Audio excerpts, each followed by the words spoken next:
Bago ako bumiyahe papunta ng Negros ay naglinis ako ng panggilid ko. Na kung saan, sabi ko kailangan kong paghandaan dahil nga malayo yon at kailangan kondisyon yung motor natin. Pero na-surprise ako mga tol dahil ganito nga yung nangyari sa panggilid natin. Tapos kinain niya na rin yung clutch bell natin. Pero wala na akong oras para maghanap pa ng pyesa. Buti na lang naalala ko na kay Joel pala yung pinagpalitan nito. Naisip ko nga pwede ko pang gamitin yung mga stock na pinagpalitan nito. Kaya yun na lang muna. Bale hiningi niya kasi yung lining pero hindi niya naman daw ginagamit. Kaya niram ko muna ulit. Dahil nga hinatid niya yung pyesa, binigyan na natin siya ng cap, damit at saka nitong langis. At natuloy yung biyahe papuntang Bacolod na gamit yung stock na bell at lining. Dumiretso pa tayo ng Cebu na gamit pa rin yung lining natin na stock na kung saan mula 2019 hanggang ngayon hindi pa rin natin napapalitan. At umikot tayo papuntang Dumaguete. Inikot yung Panay Island diretso sa Boracay hanggang makabalik tayo ulit sa Maynila. Madami pang long ride ang ginawa ng motor natin na ganun pa rin yung ginagamit nating bell at lining. Kaya ang ginagawa ko, lagi ko na lang inaalagaan sa linis para hindi mag-dragging. Stock lining pala pero yung bahay hindi stock yan mga tol. Bali lilinisan ko lang yung buong panggilid ko muna sa ngayon dahil wala pa tayong pampalit ng mga pyesa. Kailangan lang linisin lahat para maging maayos yung takbo ng motor natin at hindi na mag-dragging. Nagtiyaga nga ako dito sa bell ko na pansamantala lang dahil makinis na din masyado at kailangan na din tong palitan. Pabili nga tayo kay Kram Kram Moto ng mga bagong pyesa. Stock ng Yamaha na center spring at saka itong clutch bell ang pinabili natin mga tol. Sabi nga nila stock is good pag walang pera. Pero ayon sa sarili kong karanasan mas matibay kasi yung mga genuine parts mga tol. Ang ibig ko lang sabihin ay mas matagal yung buhay niya. Mas malambot nga yung center spring na stock kaya mas titipid yung motor natin dito. Kabit na natin yung ating pangmalakasang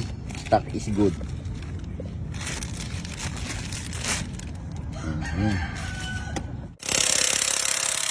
Nagbalik stock nga ako dahil kailangan talaga. Lalong-lalo na sa mga deliveries na trabaho kagaya sa akin. Pinahinaan ko na rin yung center spring para lalong tumipid yung motor natin. Unti-unti na nga nakokondisyon yung motor natin. Nagpalit na rin tayo ng bagong gulong para makapag long ride tayo. Tinanggal ko na nga tong tri-tip na tambutso natin mga tol. May gagawin kasi tayo kaya ibabalik muna natin sa stock. Magpaparehistro kasi ako kaya kailangan kong palitan baka masita ako. Isa nga sa dahilan kung bakit hindi ako nakakapag long ride dahil expired na nga yung rehistro ko mga tol. Nakalimutan ko kasing expired na. Nalaman ko na lang na expired na nung nagka-checkpoint yung HPG. At grabing kaba ko talaga. Buti na lang hindi ako napara. Huwag nyo akong gagayahin ha. Dapat lagi nyo i-check yung ORCR nyo para alam nyo kung expired na o hindi pa. Pagkatapos ko nga magpa-emission ay didiretso na ako sa LTO. Na kung saan after lunch na ako pumunta para mabilis na yung pila. At pagdating ko nga dito ay isa lang yung nakapila mga tol at kasunod na ako. Napakabilis lang pala ng proseso dito. Hindi nga inabot ng 15 minutes at nakuha ko na yung OR ko mga tol. At sa wakas legal na ulit tayong bumiyahe at mag long ride. May nakatago nga ako ditong single tip na pipe na kung saan ginawan ko rin ng video to na pinagawan ko siya ng elbow. Napapansin ko lang din na mukhang bumabalik na sa dati yung motor ko. Sabi ko nga gawin mo yung gusto mo, hindi yung gusto nila. Dahil iiwanan ka din yan pagdating sa huli. At pagdating sa huli, ikaw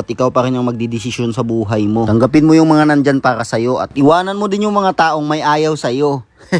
Hindi, joke lang. Rapido pipe nga tong ikakabit natin na binigay sa atin ni Every. Pero dahil nga pang Honda Click to ay pina-elbow ko pa to mga tol. Gusto ko nga to dahil solid ang tunog nito at lumalabas yung power ng motor ko. Buong buo nga yung tunog at hindi tunog lata mga tol.